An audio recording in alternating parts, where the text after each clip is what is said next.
আজকে জুলাই আন্দোলনের পথে দেখতে হয় এই শহীদ উসমান হাদির ইনকিলাব মঞ্চ, আজকে সেই ইনকিলাব মঞ্চে দেখলাম বাগবাটোয়ারা নিয়ে তারা মারামারি শুরু করেছে। কিন্তু কি জন্য ট্রাস্ট করা হয় নাই, এবং ট্রাস্ট করা না করাকে কেন্দ্র করে পরিবার এবং ইনকিলাব মঞ্চের জাবের এবং জুমার ভিতর দ্বন্দ্ব তৈরি হয়েছে।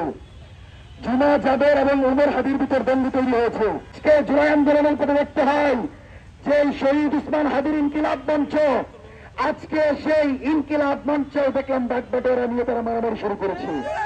উসমান হাদির সাথে প্রথম দিন থেকে আমি ফাহিম পারকি ছিলাম, তার জন্য ইনকিলাবের একটা অংশ আমার দরকার নাই। আমরা মনে করি ইনকিলাব কালচারাল সেন্টার, ইনকিলাব মঞ্চ প্রত্যেকটাই বাংলাদেশের কথা বলবে, জুলাইয়ের কথা বলবে। কিন্তু আজকে দেখলাম শহীদ পরিবারকে নিয়ে নোংরা বানোয়াট কথা হচ্ছে। আমরা বলতে চাই, আমরা উমর হাদি চিনি না, আমরা জাবের চিনি না, আমরা জুমা চিনি না, আমরা শুধু উসমান হাদিকে দেখে আমরা তাদের পেছনে ছিলাম।